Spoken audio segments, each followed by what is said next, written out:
Hi friends, welcome to back my channel story in Hindi. Eklavya की गुरु भक्ति।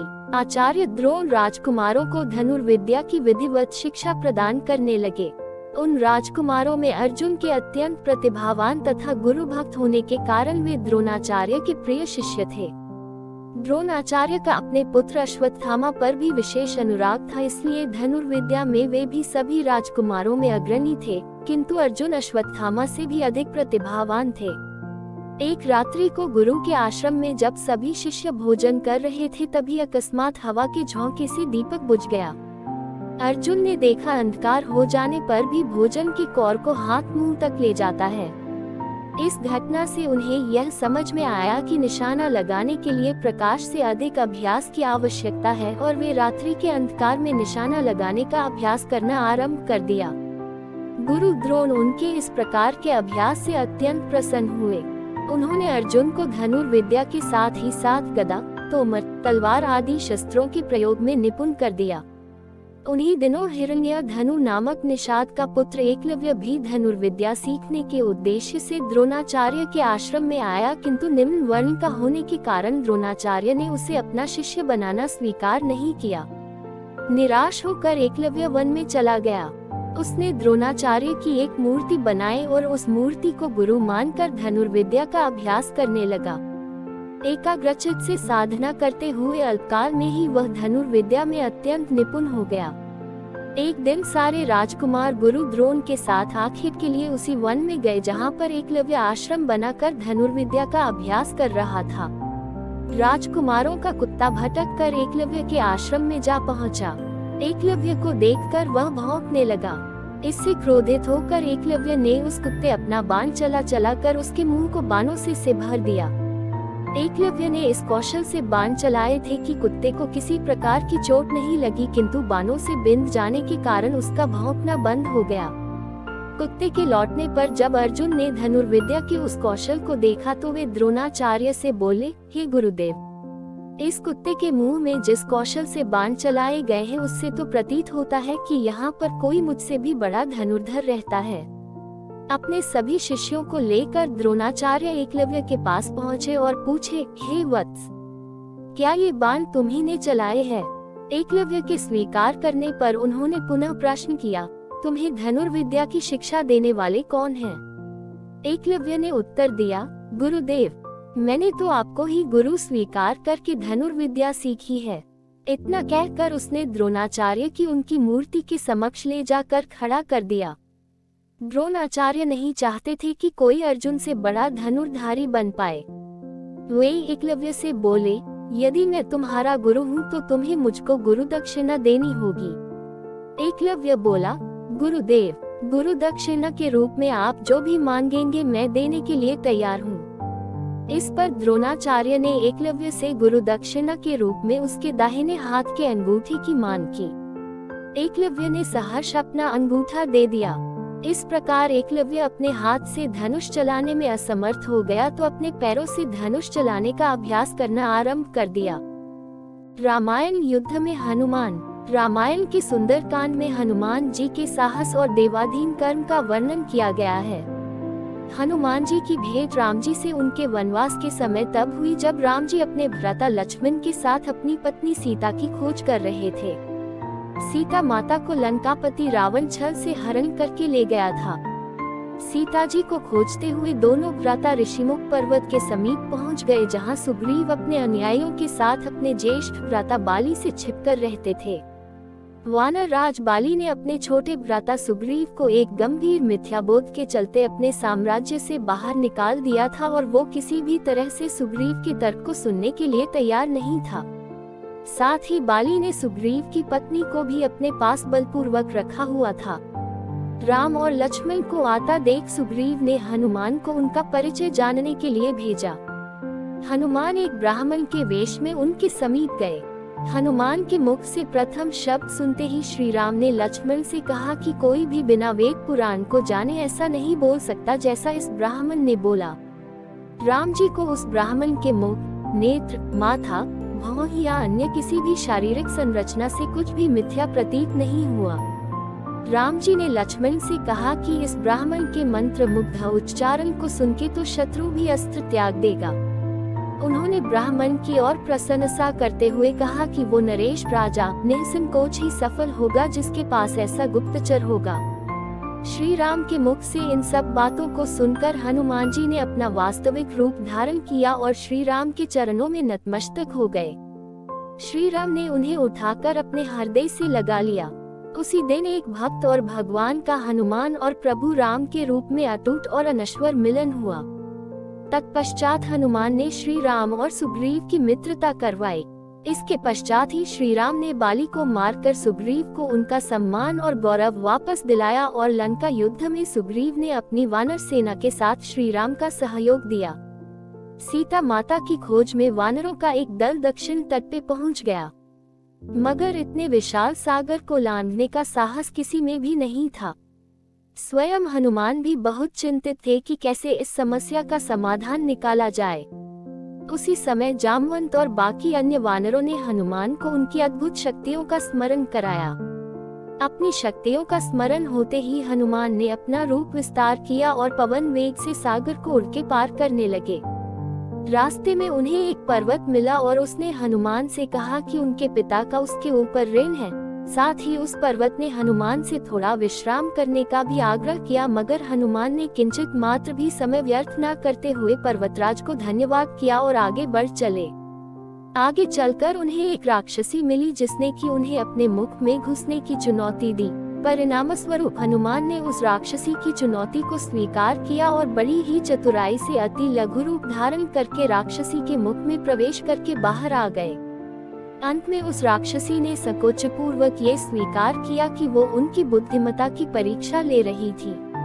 आखिरकार हनुमान सागर पार करके लंका पहुँचे और लंका की शोभा और सुंदरता को देखकर आश्चर्यचकित रह गए और उनके मन में इस बात का दुख भी हुआ कि यदि रावण नहीं माना तो इतनी सुंदर लंका का सर्वनाश हो जाएगा।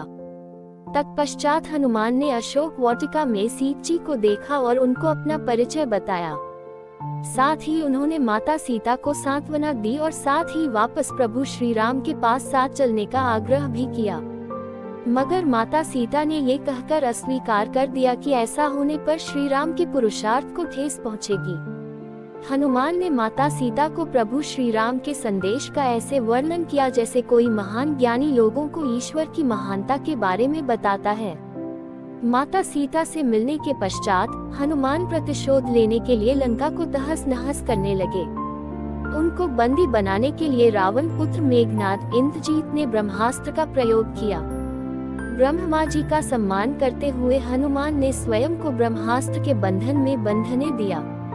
साथ ही उन्होंने विचार किया कि इस अवसर का लाभ उठाकर वो लंका के विख्यात रावण से मिल भी लेंगे और उसकी शक्ति का अनुमान भी लगा लेंगे।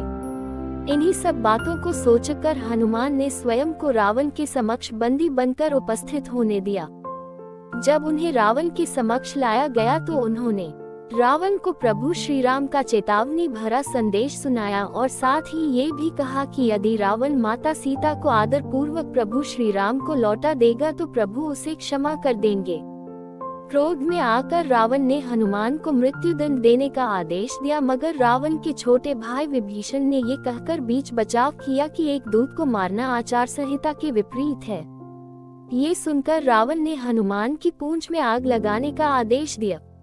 जब रावण के सैनिक हनुमान की पूंछ में कपड़ा लपेट रहे थे तब हनुमान ने अपनी पूंछ को खूब लंबा कर लिया और सैनिकों को कुछ समय तक परेशान करने के पश्चात पूंछ में आग लगाने का अवसर दे दिया। पूंछ में आग लगते ही हनुमान ने बंधन मुक्त होकर लंका को जलाना शुरू कर दिया और अंत में पूंछ में लगी आग को समुद्र में बुझाकर वापस प्रभु श्री राम के पास आ गए।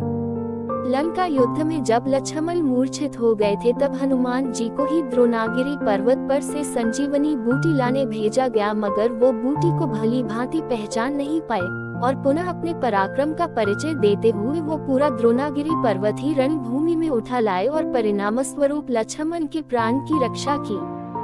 भावुक होकर श्री राम ने हनुमान को हृदय से लगा लिया और बोले कि हनुमान, तुम मुझे भ्राता भरत की भांति ही प्रिय हो।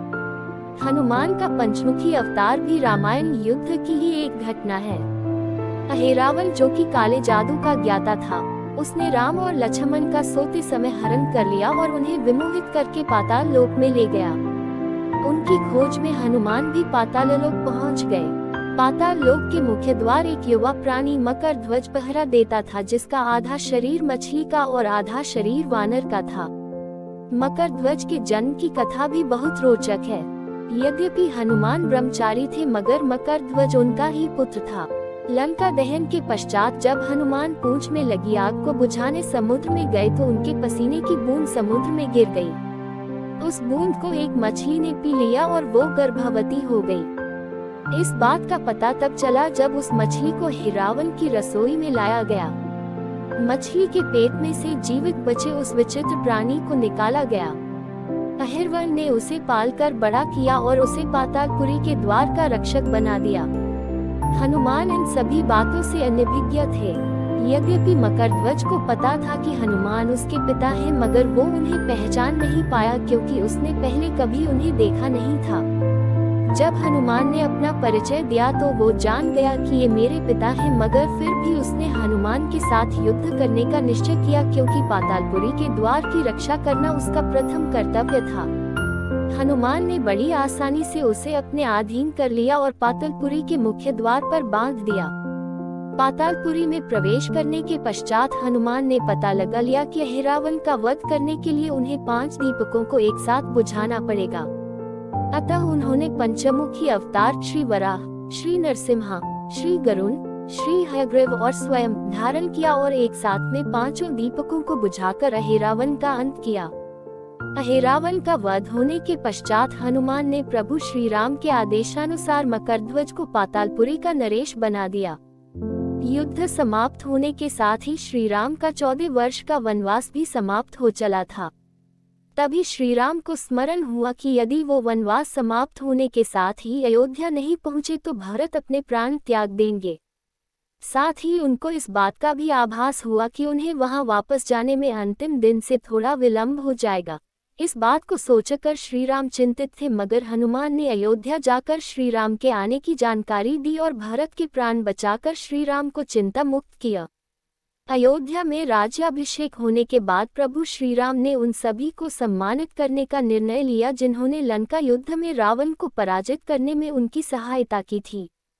उनकी सभा में एक भव्य समारोह का आयोजन किया गया जिसमें पूरी वानर सेना को उपहार देकर सम्मानित किया गया।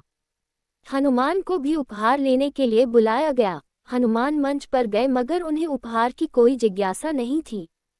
हनुमान को ऊपर आता देखकर भावना से अभिप्लुत श्री राम ने उन्हें गले लगा लिया और कहा कि हनुमान ने अपनी निश्चल सेवा और पराक्रम से जो योगदान दिया है उसके बदले में ऐसा कोई उपहार नहीं है जो उनको दिया जा सके। मगर अनुराग स्वरूप माता सीता ने अपना एक मोतियों का हार उन्हें भेंट किया। उपहार लेने के उपरांत हनुमान माला के एक एक मोती को तोड़कर देखने लगे। ये देखकर सभा में उपस्थित सदस्यों ने उनसे इसका कारण पूछा तो हनुमान ने कहा कि वो ये देख रहे हैं मोतियों के अंदर उनके प्रभु श्री राम और माता सीता हैं कि नहीं, क्योंकि यदि वो इनमें नहीं है तो इस हार का उनके लिए कोई मूल्य नहीं है। ये सुनकर कुछ लोगों ने कहा कि हनुमान के मन में प्रभु श्री राम और माता सीता के लिए उतना प्रेम नहीं है जितना कि उन्हें लगता है। इतना सुनते ही हनुमान ने अपनी छाती चीर के लोगों को दिखाए और सभी ये देखकर स्तब्ध रह गए कि वास्तव में उनके हृदय में प्रभु श्री राम और माता सीता की छवि विद्यमान थी। Thanks for watching. ऐसी वीडियो देखने के लिए हमारे चैनल को सब्सक्राइब कीजिए। वीडियो अच्छी लगी तो लाइक, कमेंट, शेयर जरूर कीजिए।